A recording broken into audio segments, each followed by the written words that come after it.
I don't know if you noticed, but I don't do the intros anymore and I don't do the outros. I just fucking go raw dog it right in from the beginning. So Dave, thanks for coming on. I appreciate it. I didn't realize you looked like the Breaking Bad dude on video. Thanks for having me. I've never been told I look like the Breaking Bad dude, but I only wear the glasses on screen, so that might be it, right? Like, Is that it? the I've been wearing my distances are tough glasses. as you get older, right? So yeah, I want to be able to see you guys clearly. I have. Yeah, I I have. only wear glasses on the. That's the same thing. I only Yeah, wear you them. got.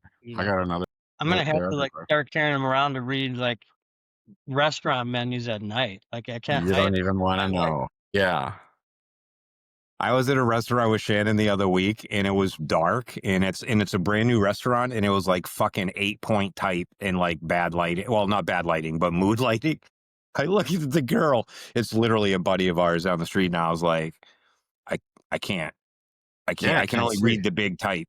I can't well, read the as I get medium. older, the font gets smaller. Like there's been like smaller font as I get older. And so I was out last night, Tina and I were out for dinner, and the server came over asking for my order, and I couldn't give him my order because Tina had borrowed my glasses. Like I haven't seen anything yet. You know how many times that's happened? I actually had to make the waitress go get a pair of readers and ask around. No, if the I've bar taken a had- picture. Oh, Haven't you ever damn. taken a picture with your phone and then blow Oh it up? yeah, I've done that. Yeah. No fucking way. No, I'm not doing that. And I'm not turning my light on. I'm not putting the old guy icon on. Just raise No. your hand and say I'm old. Just do that, and then you do that, and everything's fine. Walk around with the phone with the light on in your pocket. Fine. So, Rich, I Embrace think back to the beard conversation. I think that your beard grows so fast that you should shave it now. Let's see what you look like. I bet you look like a Christmas elf under there. Oh my god! And I bet you'll have a full beard by Thanksgiving, which is I next know Sunday. what I look like. You know, for 51 years, I've had the beard for about 2.5 years, 2 years, 2.5 fully. And I don't go deep like Rich. He's trying to like hide shit in his, but I try to keep mine trimmed up. Put pens in there Wow. and stuff. I mean, It doesn't look good for me when it gets long. Yours looks great, Rich. But maybe I'll shave it like in December because I'll I finish. think if I shave it, because I'm kind of keeping it really tight on my head these days, I think I look like a thumb, and I don't want to look like a thumb. All right. That might be the comment of the day. When I was in high school, the trip was Mexico, and two of the guys came back with no eyebrows and no hair, and we said he looked like a fucking number 2 pencil. I asked what happened. His name was Kevin McNally, and they're like, tequila. I'm like, okay. Yeah, that's exactly what happened. No good. Yeah, How do you like the old shirt? This one I like it. It's yeah. You want to click it, add to cart. That was a good one. I remember. What year was that? I don't remember. Old Lyons t-shirt. Remember these shirts, and it says like, "Yes, this feels good." They had these little messages under say like there. yes and. That's funny. What's on the back? Where's the say our logo? Yeah, that was a good one. I liked that one. I pulled it out of my drawer. I have it saved in it, so I never wear it. I'm like, I'm pulling this out today. Let's go to. Yeah, good one. I like it. And you can just go like this. Click, click, click, click. Yeah. Dave, let's do some weather envy. You're in like Sedona area, right? Like what do you got? Because it's 34 here for me. I'm literally freezing in my. So it is a little chilly, 63. And a little partly cloudy with some rain this morning, which is rare. It's been amazing. Yeah. So. I've got 44 here in Chicago, TJ. 44. That's pretty gnarly, actually. Not bad. And I've walked everywhere. I've had 3 meetings already this morning outside the house. Luckily, you've been moving around. That's pretty good. I don't do that enough. I have been in my office here for the past 6 hours, minus a couple trips for something to eat. For real? So you've been at the desk. So I'm working. Yeah. I'm going. Yeah. Well, you're I mean, I'm on sabbatical. I think today is 690. I think it's day 690. I want to hear about all that. Rich, I don't even know what we call what you're on, but I'm on board. Writing books, different. Yeah. You're at advisory altitude, but Dave, I appreciate you making the time. Dude, so last time I saw you was Shop Talk, and I didn't even realize it was you at Bali High when we were golfing. So I love that we had a chance to shoot the shit, and Yeah, I that's love great. the little bit of storytelling that you gave me. But you're on the CEO side on a new platform, which I don't know if you read any of my LinkedIn shit, but I make little comments about kind of keeping an eye on you guys and loving Yeah, what you no, guys I are doing. see. I So, see it. I'm not on LinkedIn as often as I should be, and I'm not as active as I want to be, but definitely see the stuff. So yeah. well, you're in charge now. What's it like being a CEO of an agency? I mean, we're here to serve clients, right? It's no different than what we did before. And, Rich and I did this for a long time, right? And we each he was the CEO for sure, but I viewed myself as a leader, and we were pretty successful at it. And so I think it's interesting. People ask me like how much different it is from our Lyons days. And, it's definitely different, especially different because most of the work's done remotely and everyone's working from home offices and occasionally in person. There's less on-site client activity. So that whole dynamic's a lot different. But then I ended up spending almost 7 years at Capgemini after our acquisition. I had some leadership roles where you're in a big org. So that was kind of an interesting environment and definitely learned a ton there. And I think here it's leading the culture and making sure that we're, beating the drum to the mission every day. It's all the same stuff though, right? It's like serve clients, take good care of them, do a good job, wash, rinse, repeat, make sure you got enough work, enough people, and then that the people are, we're driving a culture where people want to be a part of it. And so it's definitely a different environment with, working remotely than when we were all in offices and could check in on people in different ways. But the business is the same, right? It's like new decade, let's say, right? Like 10 years ago, we were running around trying to sell Demandware and eventually Salesforce Commerce Cloud to customers. A new decade, platform du jour is slightly different. Like it's changed, right? But it's in a lot of cases the same people. Like it's the same brands, it's the same people. Yeah. And in some cases, it's the same people at Shopify that were at Salesforce previously. So like the motions are there, and it's same business it was. Well, it's funny. It's like same menu, same customers, new ingredient. Yeah, yeah, I don't think people grasp that. So do you yeah. guys have an office? Do you like have a physical home office space? We do. So Grand Rapids, Michigan has been headquarters for CQL for over 30 years. I Just, forgot about that's yeah. you're So we right. just recently actually closed that office down and exited that office.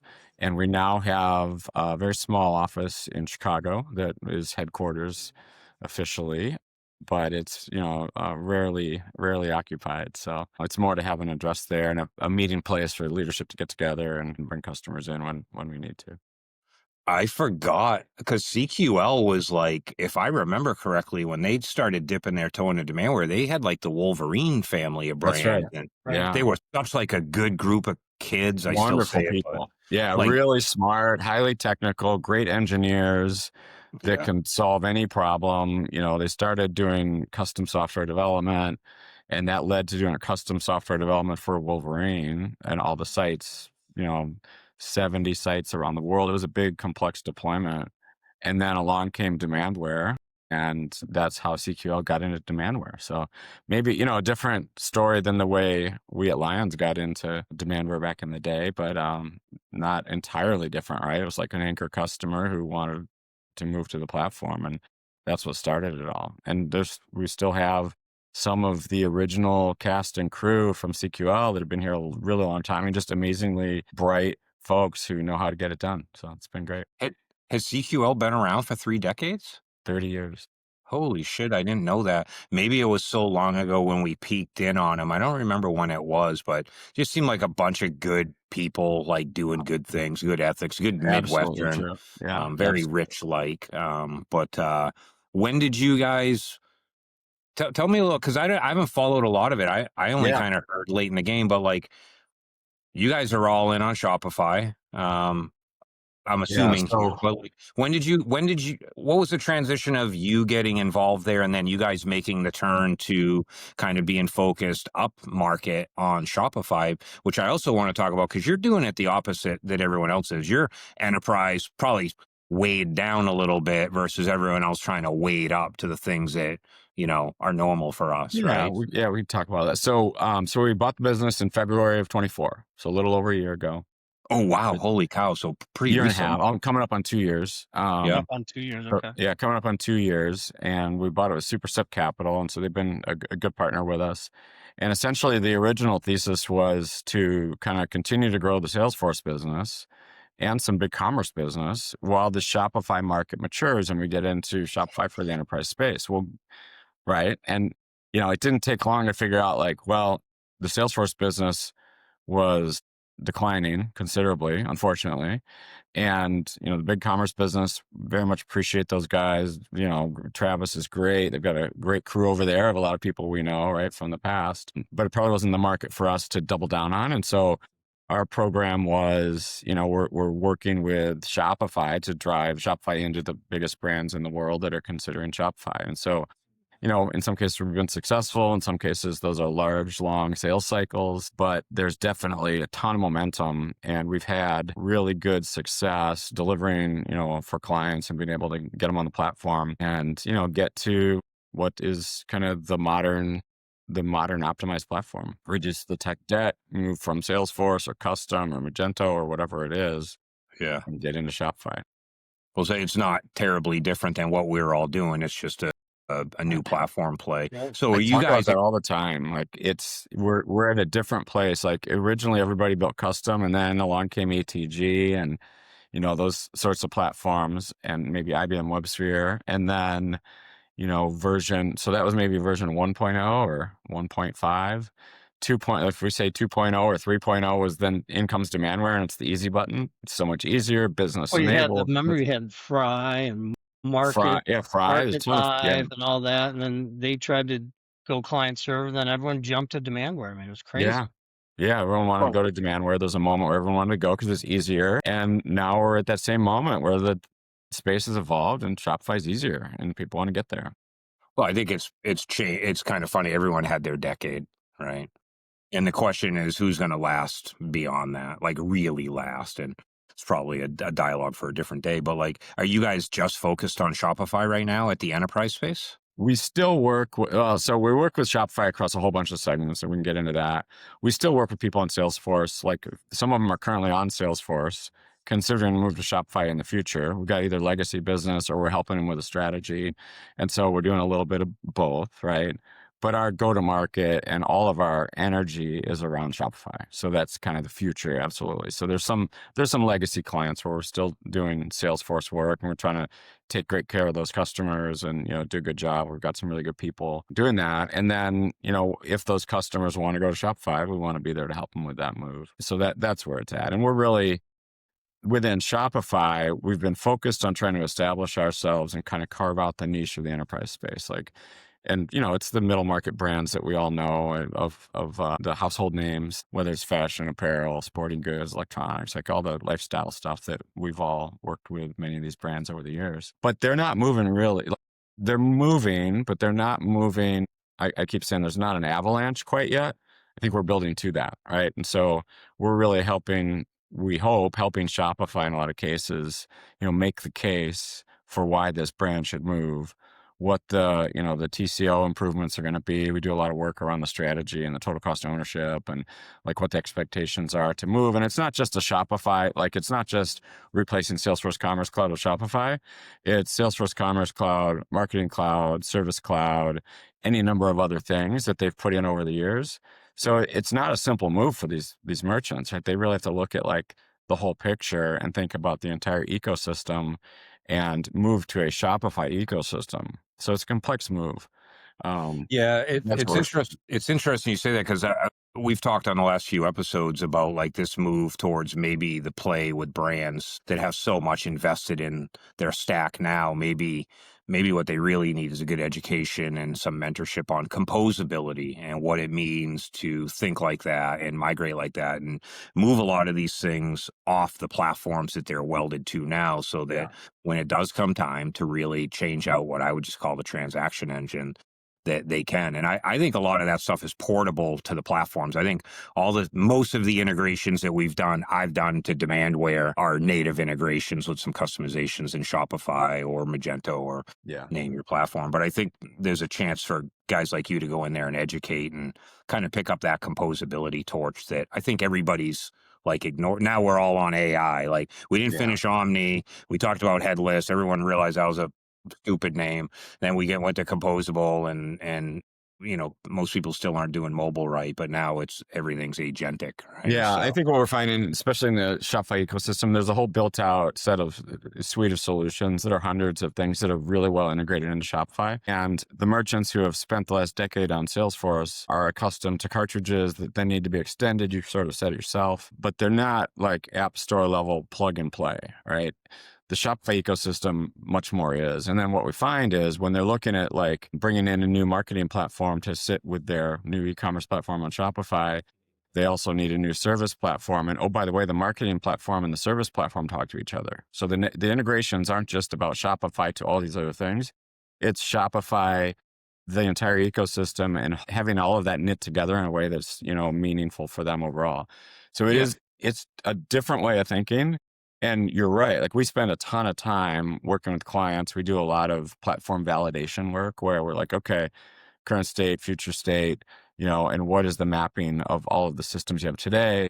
You're going to get if you're the CFO, where you're going to get your reporting in the future, it's going to be different. We're still going to get you there. Right. And so it's really just walking through all that. And as you guys well know, like there's a lot of constituents on the client side where you've got, it's not just the e-com leader, right? It's the e-com leader, it's the head of retail, it's the merchandising folks, it's the marketing folks, it's the creative folks, and oh, by the way, finance, operations, it's all of that. And so there's, it's like we consider it a large e-commerce transformation. Like we're not just putting up websites, we're doing an e-commerce transformation, right?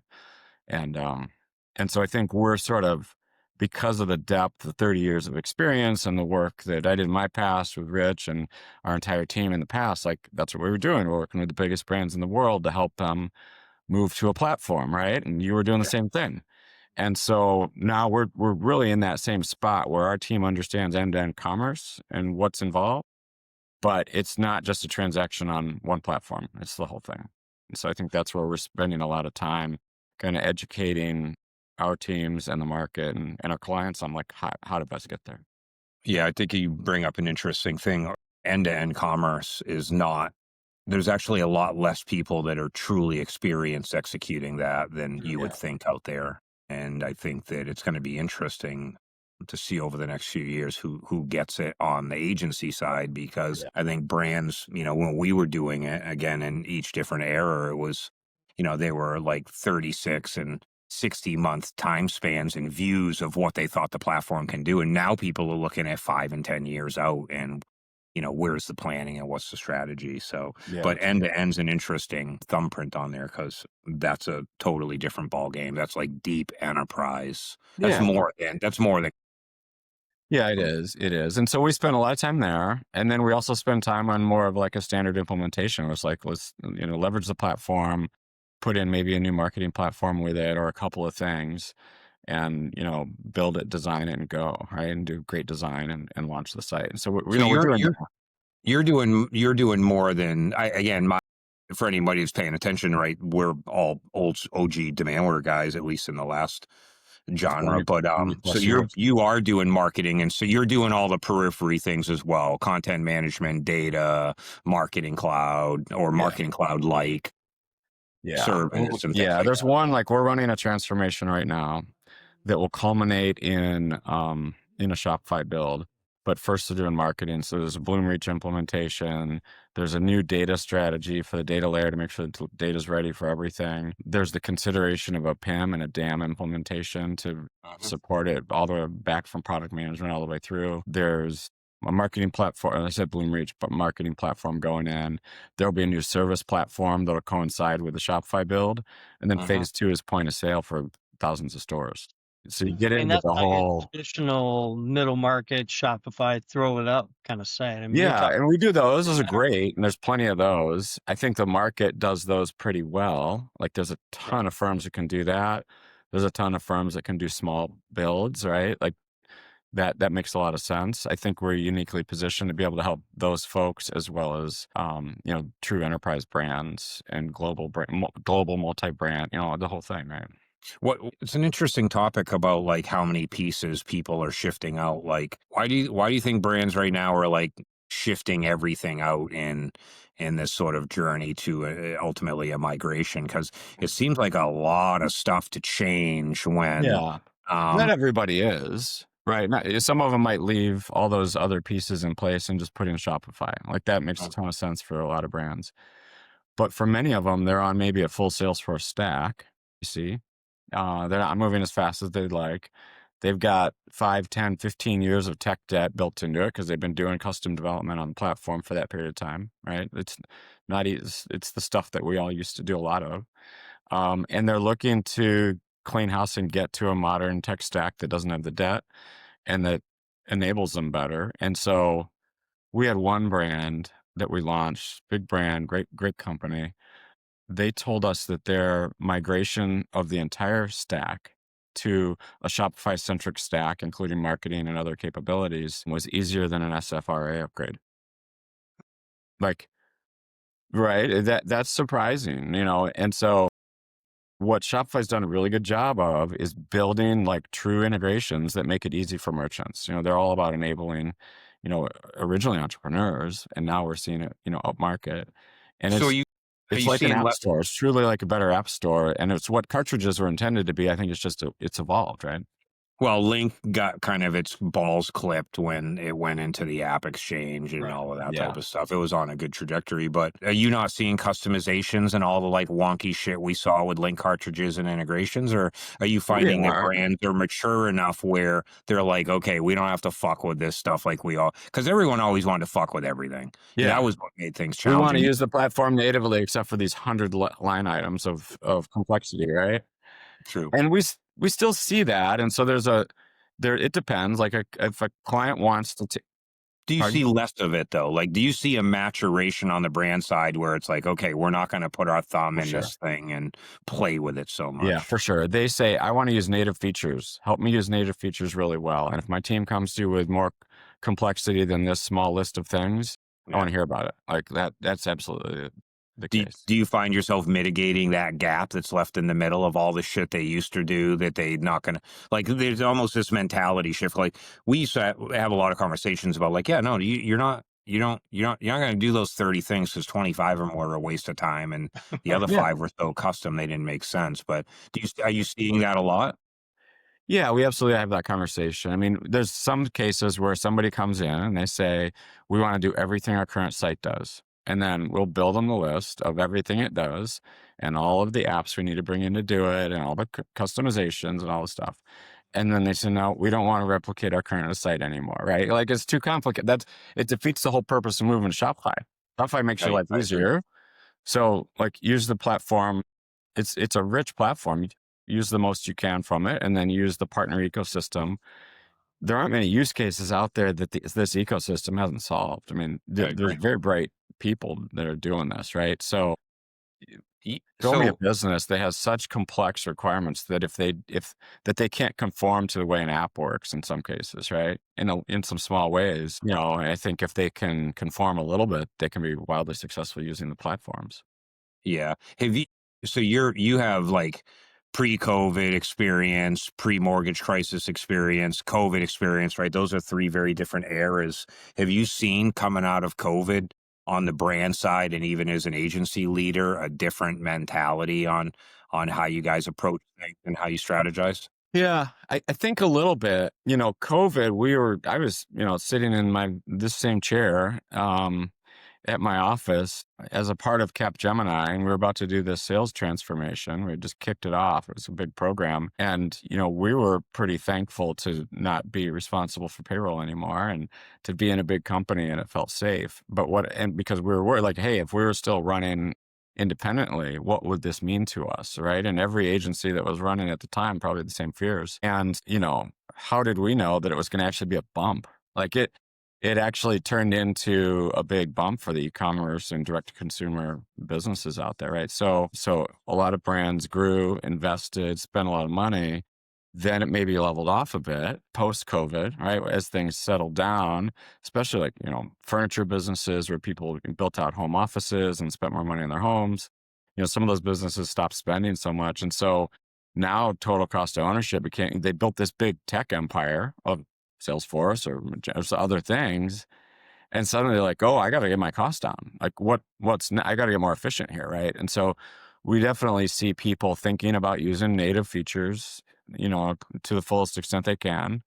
And, a lot of the stuff's been solved now. Right. So there aren't that many use cases that are completely unique out there. So yeah, I think it is a different mentality. Yeah, so I always wonder because I wonder if it's the same questions and the same challenges and, sort of mob mentality politics. And, this platform might be simpler. The integrations and use cases might be easier and solved, but, are we still answering questions and trying to talk them out of, decisions that are going to haunt them for 5 or 10 years? And Well, I think you brought up a good point. I mean, isn't that sort of the difference also between a small business and an enterprise, where the way you engage with a small business is you're one or two champions, they make decisions, they move forward, turn left, turn right, whatever.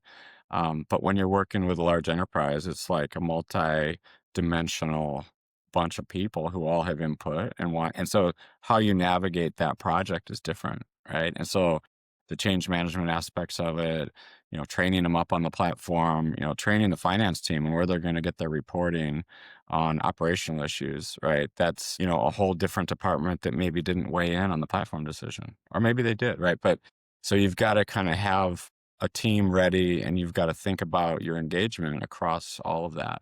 It's a little different than just building a website. yeah, do you see any like challenges with sorry, not Salesforce, Shopify kind of moving up market into true enterprise and, their maturity level versus your experience and where you've been and literally just the utter chaos of complexity that we've dealt with from time to time? Like, where do you see the gaps and opportunities for them, and where do you struggle with kind of managing expectations because you still you got to work within the box a little Yeah. bit? Well, I'm not a technical guy, so I don't get into the weeds, right, on the platform features and this and that. I mean, that was maybe a feature or benefit or a downside of the way we ran things in the past, Rich, right? Right. But I would say there are things like they're building out how to handle staging, like the way Demandware originally did the staging environments and code promotion and all that was really well done, right? Like that was one of the things that people really liked about it. And Shopify's building in that direction and has that feedback. They've been building against, global multi-brand environments in a true enterprise environment.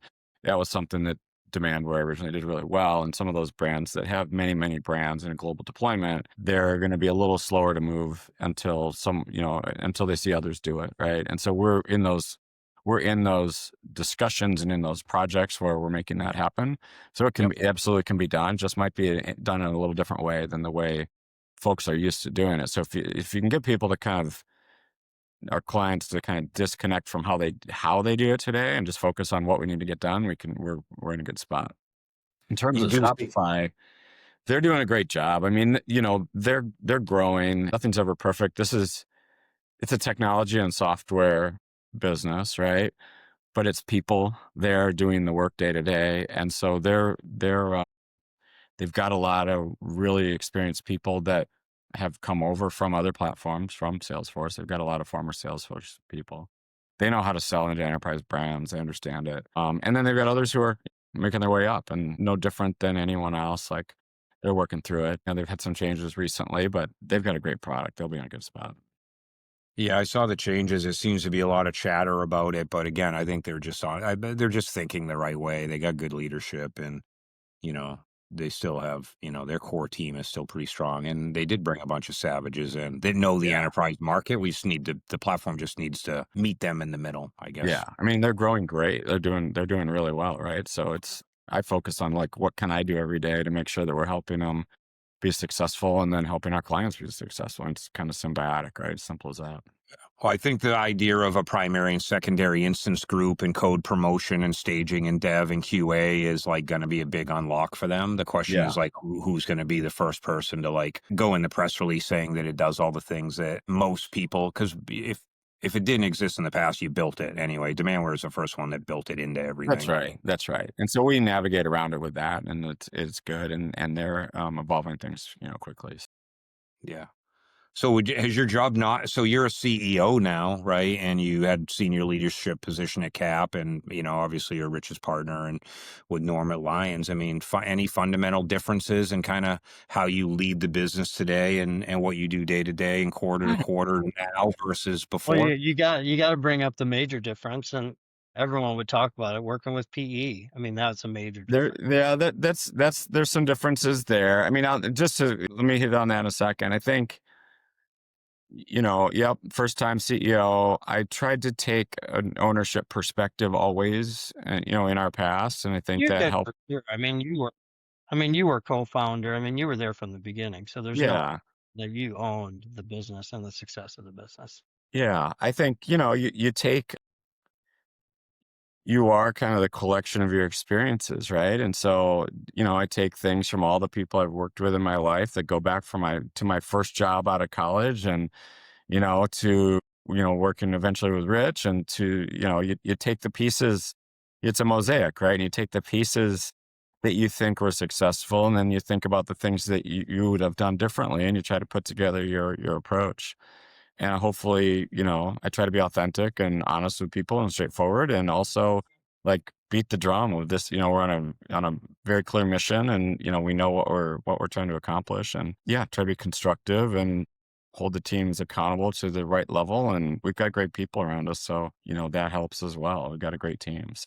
There's not a lot of there's a very motivated group of people around me, so it's not very hard. So What's that's been the biggest challenge for you? I mean, the biggest challenge has been we've been shifting from a company that did a little bit of everything and did some things really well.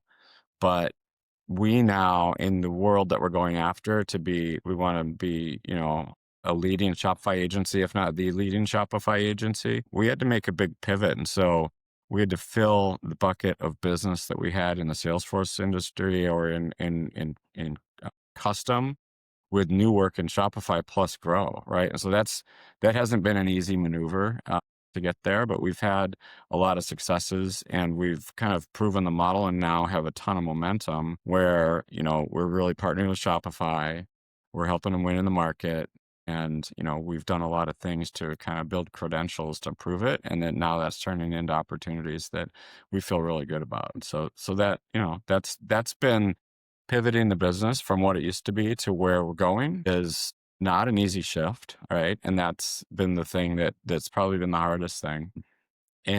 But we knew it's a worthwhile kind of endeavor. Like nothing, then if it weren't hard, everyone would do it, right? Yeah. I like the answer. I mean, you went through that with Lyons too. I remember you guys were kind of do anything and everything that came up, and then you guys went Yeah, all in the on tough Demandware. inflection points. Yeah. I mean, some people are with it and some people aren't, but Yeah.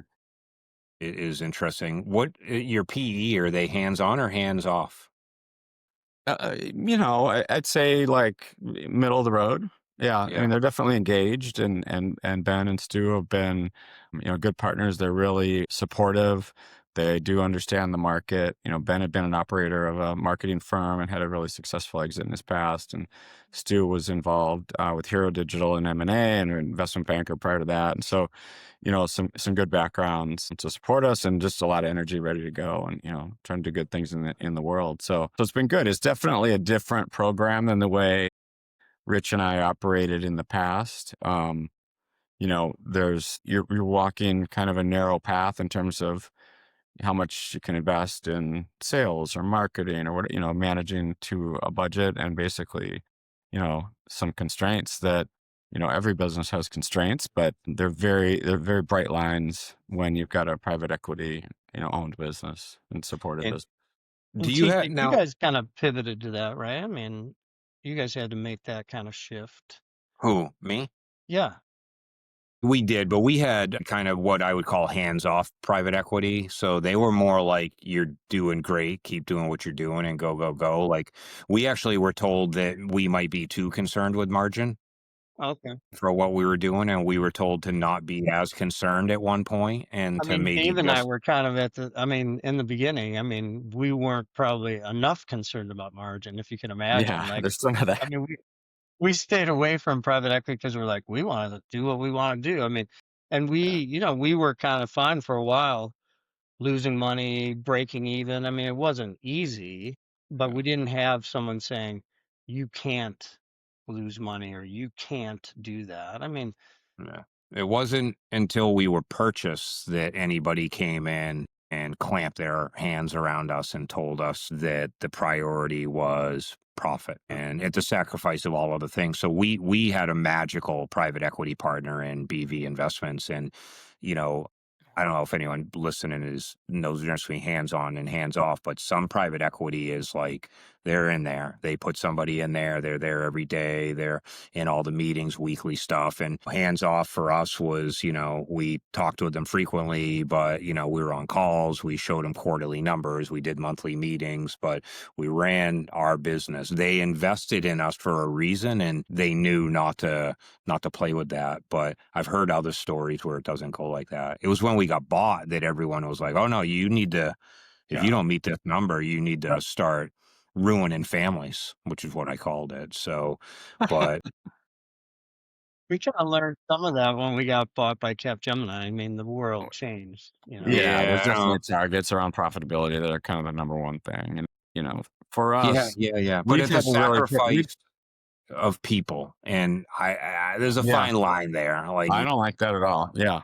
Yeah. We've had to make some moves that, we didn't want to make, but it's in the end, like we've really had to shift the business and shift it because of the market. Like it wasn't as though we just had this emotional reaction that we want to do a certain thing. It's like, this is where the market's going. This is where we see the greatest opportunity to support our team and to support our clients. Like, so this is what we need to do. So how do you execute against that the very best you can? Well, it meant that we had to make some choices and get really focused on Shopify. And, in doing that, it means you have to not do some other things. And that is painful, like, because you don't ever want to, make those sorts of moves. But in the long run, we're trying to really build, a durable, successful company that can be really successful with the biggest brands out there and help Shopify go up market and, help us all to your thing of like ruining families. Like I want to help families, like, so that, ultimately that's the goal. And hopefully we're able to create opportunities where people can view CQL as, the firm that they want to work for those reasons. Right. So we're working hard to make that true every day. yeah, you bring up an interesting point that I think sometimes gets flipped around, and that is that when your allegiance is to your customers and your staff, the platform, again, I can use cilantro, I can use parsley. The flavor will be a little different, but they're still the same. They're still the same family, so to speak. Behind the platform are people too, right? Like the Correct. technology is just technology, and we have I emotional agree. connections to the brands we worked with, like Demandware, like Magento, the whole ecosystem. But Well, everyone has to mature with the market, and yeah, not everybody, but not everybody will. And you have to make hard choices on how do you move forward and what do you bring with you, and then what's the path for the next decade, right? And that's kind of why I admire what you guys are doing over at CQL and I the appreciate acquisition. If correct me if I'm wrong, but didn't your PE partner also invest in a B2B version, kind of what, I don't want to say what you guys are doing, it's probably not a good term, but don't they actually have a B2B? Yeah, Zaylab's more focused on B2B commerce, and Evan at Zaylab's doing a great job. They've made a pretty big acquisition actually as well, so Yeah, they're I saw they're that. doing great. Yeah, so a lot of good things happening there. We acquired the Reese Group, which is arguably the world's leader in point of sale around Shopify, and so our view is Shopify. So in supporting like our growth and the things we're trying to accomplish and the customers we want to work with, unified commerce, we've said unified commerce for like a decade now or more. But, look around, there hasn't been a big focus on it. Shopify's really focused on it, right? So Shopify's got, growth on commerce, and customers want to get onto to the commerce platform. And they've also got a fleet of stores that would love to have the same data model, right? And the same promotions and order history and all the things that you get. So point of sale makes all the sense in the world. So we're seeing a lot of opportunity and companies who want to get to point of sale. And so Mike Reese, he's led Reese Group for 18 years doing commerce and then made an early bet on point of sale. It's been a great addition. So great team. I like that. Do you have much collaboration with the Zaylabs guys, or do you pretty much, they do B2B, you do B2C? I'm assuming you don't do any B2B then? We do some, but that's their focus area. Yeah, absolutely. Like we're friendly, like sister companies, and catch up from time to time. Justin, my partner, who's our president and COO, he's really close with Evan, who runs Zaylab, and actually did some work there for a period of time prior to us taking on CQL. So yeah, there's definitely a lot of connectivity, and they're great. They're great. So they're doing a good job. Yeah, I know Isaiah and a couple other folks down there. And I believe they've got some former Rafter One folks there, but I'm not Small positive. world, isn't it? Well, again, it's super small. Same recipe, new ingredients. So yeah, absolutely. and there's something to be said. I mean, I never thought that 30 years into this, I would literally have like lifelong friends that, were competitors or coworkers or mentees that I didn't even know I was mentoring at the time, that 10 years later have left and started their own agencies, or they're the top sales guy for some of the best agencies. So it's kind of creepy, to be honest. Rich and I have talked about it, to like look back and see just kind of how small of a network we really are, as a global. It's super small. Group. How about this though? Like, felt like my entire career I was the young guy who's like punching just above my weight because I was a young guy, and then it flipped, and like one day, it didn't happen slowly. It's just all of a sudden I'm the old guy. Like I don't know but it wasn't gradual. It was just like went from one to the other. You guys feel the way? I shudder, and it hasn't been said to me yet, but I know there's a whole squad out there that I deal with all the time. That's like, I'm the old guy. You had Norm and I around, so you always felt young, and now we're not around, so you're the old guy. We're looking at this company, a really nice company. We're considering, potentially acquiring them. And we're on a call, we're talking with the founder, we're talking through things. And one of the comments made to Justin and I is like, well, what I really like about the two of you is, you're like really experienced. You've done this before, you're older. And you said the older. And I was like, whoa, I'm not that old. It's not that bad. We are, but we still have a lot of life in us. So, Absolutely. And that's something that I don't think a lot of people realize, is that what we do it's transportable to the next 10 or 20 years. I think we've learned such a wide and deep skill set outside of implementation and the nuances of the tech changes, that I think business is still business and people are still people. And I think if you wrap your head around that, then we're in the people business. It does work on technology, but we're definitely all in the people business. Have you seen AI come in and be much of a distraction or disruptor for you? Seems like everyone's asking, everyone's talking.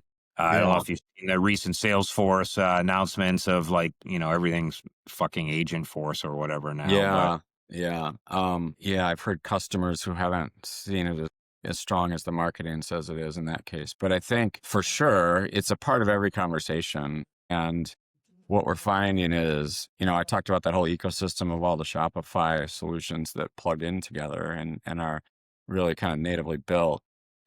They've all got an AI component in there. So there's like little acceleration. There's the small pieces of acceleration throughout all these platforms, right? And so whether it's, simply if you use probably Gmail, right? So as you type in Gmail, you can have it help you with your writing. That's the simplest example, but then put that in everything. So Shopify's built it in.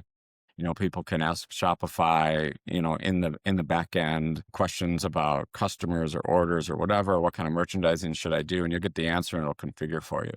So like actually like using the AI to advance, let's just be more efficient, right? Versus export a report, column sort, filter, data's bad, right? Like just working through all that, where you're really asking, a prompt to give you an answer on how to merchandise and grow your business.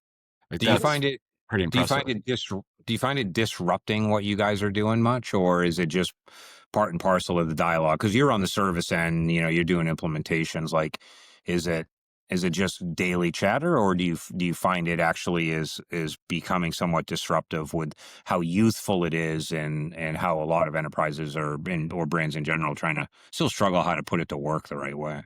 I think we're such early innings that I think it's a disruptor that's emerging, and it's one of the most important conversations. We are seeing efficiency gains in our creative work because we're able to use AI to help develop and iterate on things. I have slides from a recent meeting where, we're seeing 80% efficiency gains in Wow. terms of the amount of time it takes someone to accomplish this task around creative. We're seeing it in QA and dev, being able to reduce time. Something that used to take 8 hours is taking 15 minutes. We're seeing it as an accelerant, and we're seeing it all over the place in little pockets here and there. What do you think about, like, do you, But there's not one answer. Like, as yeah, consumers, it's ChatGPT and it's, different solutions, Claude and, Gemini, et cetera. And those are useful. You'll notice, like, if you do a Google search now, the AI answer is above the fold right. and the blue links are below the fold. That's pretty telling, right? So now it's just becoming part of our lives. Like, it's embedded. You didn't even know it was there. And you suddenly start playing with it and you're like, oh, wow, this is the answer I wanted, right? So I think it's like that times across everything you do. What do you think about, some people are talking about pretty soon we might not have websites, right? I mean, think about the concept of, I ask an agent, like, go buy me something, Yeah. go buy me Stan socks, You're and then, running out of something. pay Yeah. for it and then bring it back. So I never go to a website. I don't even need to see a website. I'm not saying I think that's going to happen, but have you seen anyone starting to embrace that or at least think about it? I've heard those comments before, and I just don't see how that unfolds yet. Because even if what you described is true, like the shopping experience, especially in like fashion and apparel, it's really not like a utilitarian, like I just need another pair of socks because there's a hole in my sock and my sock drawer saw that, Not like a whatever. commodity. Maybe commodities you can do it, but It's, not I fashion. want to now search and discovery and personalization. Absolutely, there's a use case around AI, but I think you're ultimately going to want to make the choice at the end. So I don't think it's going to be fully automated, at least for a while. I could be Well, wrong. no, you're not wrong, because I remember there was a time when you could basically ask for reorders on. You just tell Yeah. Alexa what you needed, and I don't know a single person in my network that uses that feature. Yeah. Well, I use a ton of it. I use it for AG1. I get a replenishment once a month at AG1. I drink the green drink and I get Kachava once a month. I get my protein Do powder. you request it through Alexa, or do you just No, on it's sub? just it's an auto replenish every Yeah, 30 yeah, days, you're on right? a So subscription. Yeah, yeah. yeah, I'm on a subscription. So it's like the concept of a subscription, but with a better understanding of you because of AI, right? So I think that'll happen pretty quickly. We're working with customers who are interested in a strategy, and it's about how, the first stage, like how do you get your product data in a place where you can push it to ChatGPT so that you're going to show up, right? And so it's really becoming a channel. And when Amazon came out, like when Amazon became big, it was like, well, there's no longer going to be a website because everyone's going to go to Amazon. Right. Well, that for commoditized products, that's absolutely true. Like you can replenish your toothpaste or whatever, but for, like I said, fashion, apparel, electronics, sporting goods, things that you like, people are passionate about for some reason, the brand wants to articulate directly to the customer and the consumer, and the consumer wants to like control what they're getting in a way to search and discovery is part of the fun. So I think, it's going to be a while, I think, until for now, I think it's an extension of a search engine and we need to get ready for that. Um, Shopify has announced, and we have customers that are in the pilot for the ChatGPT integration. That's great. Uh, and I think we'll just have to see kind of what's next. I wish I had that crystal ball. Like, no. What do you guys think? I have the crystal ball. Oh, good. I do. You just said just DM me. I'll answer Oh, you're not anything. gonna. Not on the podcast. I'm not No. gonna. I can't let that out to the fucking 7 people that listen to this Right regularly. now, 7. Yeah, 7 or 8, yeah. Not including my kids, who I don't even know. I don't even know if my kids listen to this, but no, I love all that. And like I said, we had Marco on here speaking of the old guy thing, and he was like, yeah, like the average age of my staff is like in their 20s. He's like, and I'm in my late 40s. So it's funny how we all kind of like turned a corner one day, and we went from being all those young guys down at Exchange and to not the young guys. I guess you're officially old when your kids are out of their teen years is probably how I would have judged it, which I just hit recently. So. Okay. Well, my oldest, Max, started his first job right out of college about 8 weeks ago. Just graduated in May, and my youngest is a sophomore at TCU and having a great time. So yeah, we were at a party recently, and a friend hosted something, and there were a bunch of tables, and you could kind of tell, like, okay, well, that table is the folks whose kids are like 6 to 12 years old, and that table, there's a bunch of kids who are like under 6. And we were the table that had kids in college, out of college. There's some grandparents. Like, we were definitely set with the old folks. You've upgraded, yeah, different tables. That's funny. Yeah. I can't fathom that. When you're not working, what do you do to wind down and kind of clear your head and get some you time and some you space? So playing golf. Our boys play a ton of golf. They're good golfers. So we're basically a golf His family. boys are serious golfers, TJ. I mean, like really good. They're not playing like competitively anymore, but I know, but they were like low single digits probably, right? yeah, they both had plus handicaps Plus. last summer. So I think they were like at a scratch or +1 or something like that. But Yeah, that's awesome. Max might have, actually both of them got down to +2.5 or something. Jeez. They both had low rounds this summer back home, so that was fun for them. So they were within 3 weeks of one another, shot the same low round, which was pretty cool. So yeah, so we do that. We do a bunch of that, traveling a bit here and there for fun and some business, and Sailing. You got to talk about these when you can, right? You still sail. doing a little bit of sailing. Yeah, so we get the water.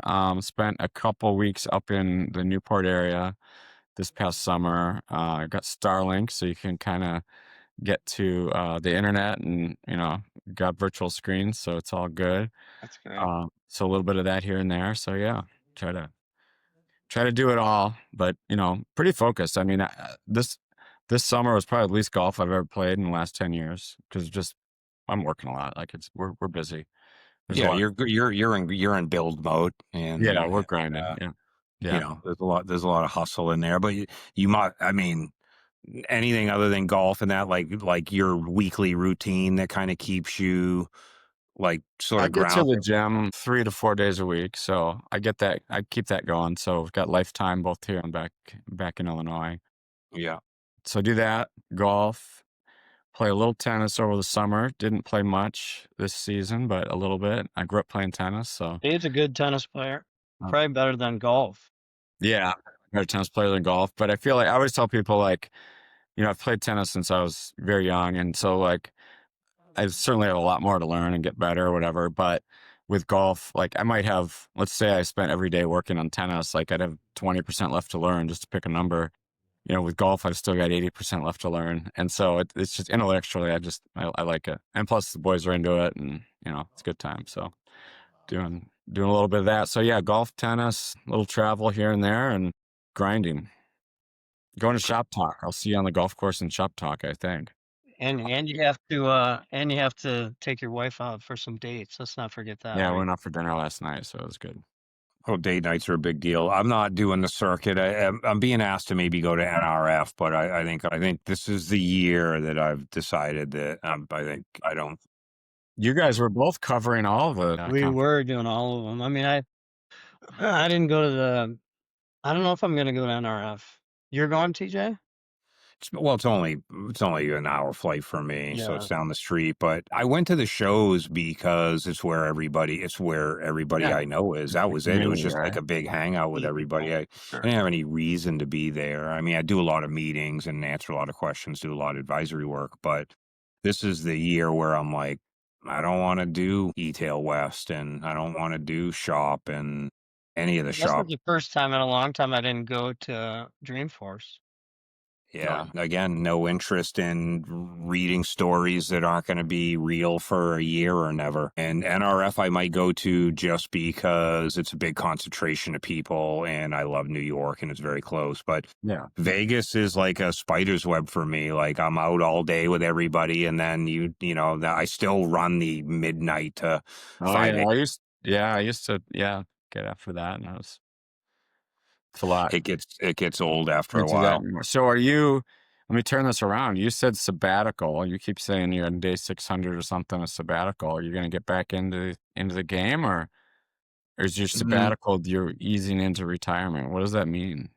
Well, I say sabbatical because I'm not on anybody's payroll but my own, right? So, I watch my work, I watch my portfolio. That's my job. I take care of my wife.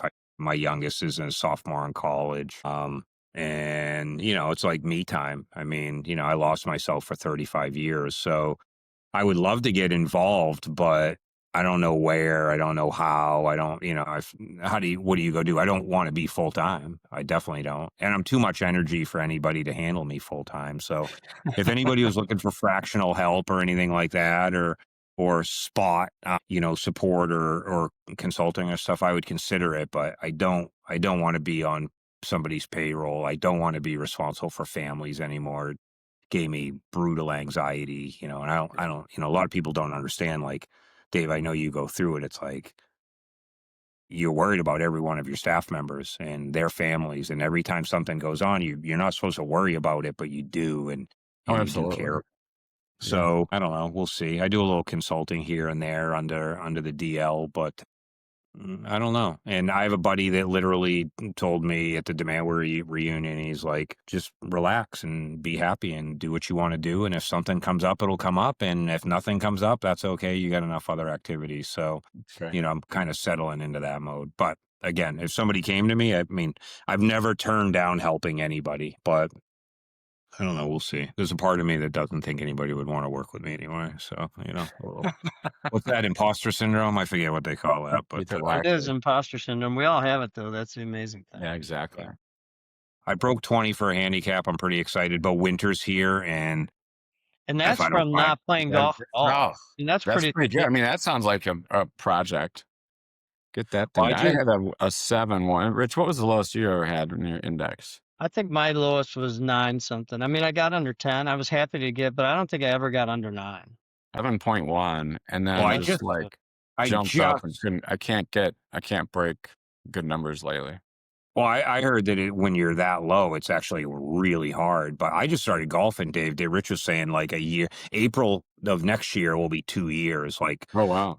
Outside of the 2 scrambles a year I've done for 20 years. But so when I went on sabbatical and spring came, I was like, this is something. I have a golf course 5 minutes away on the ocean, and it's just something I want to do. So I started off, in the 30s and got down to a 27 and a 25 and a 22. Then I went back up and when the summer started, and then I took a lesson and got shown. It was a couple of like mindless tips that this guy kind of told me, and it changed my game inside of 40 yards. And like in 9 weeks, I took 5 strokes off my handicap just with just 2 short game improvements, because my short game was horrible. Yeah, that's where it's at. I mean, I'm a hack, but I have some good people around me. I've taken lessons, and then between my boys and some friends who are good golfers, like I get to watch a lot of good golf, right? I get to be around a lot of good golf, which is fun and frustrating at the same time. But there are people who know the swing, so that's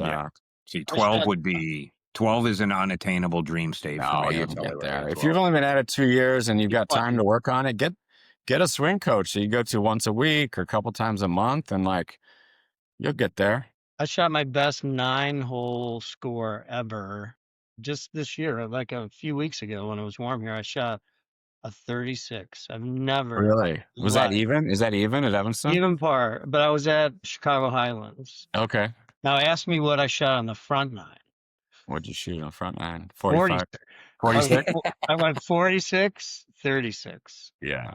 But it's still my lowest ever. I mean, I've never shot even par in my life, ever. I mean, I've broken, you know, 80, right? But I've never shot an even par on any 9 holes in my Did you life. talk about it to the people you're playing with? Because that's usually what blows it up for me. No, I did not. I was surprised at the end, and I'll tell you what happened that was crazy. I had an eagle and a birdie. I think it was like 16 eagle, 18 birdie, and that kind of helps your score a lot. An eagle. Okay. Pretty good. Par Kinda. 5, make a 3. No, I was on a shorter par 4, and I was right on not far off the fringe, and then I just 8-iron chipped one, rolled one in. It was You almost love that either and chip. like a long putt. It was a good chip, and then That's awesome. on the par 5, 18, I was there in 2, and then 2 putted. So I mean, I was playing well. I mean, I didn't play that well on the front, obviously, but then I started heating it up. But I didn't until Tom added it up. Like, I wouldn't have said like I was even par. No way. I had no idea. It's best to. I don't like to pay attention until. If I And I would have don't. added it up, though, you're right. I would have choked for Yeah. sure. I If don't I like was to. thinking like if I birdie 18, I'm going to be even par. No chance. Right. I try and treat every hole like it is a game unto itself and then see what happens at the end. I actually had the privilege. I golfed Mayakama in Sonoma last That's cool. Wednesday.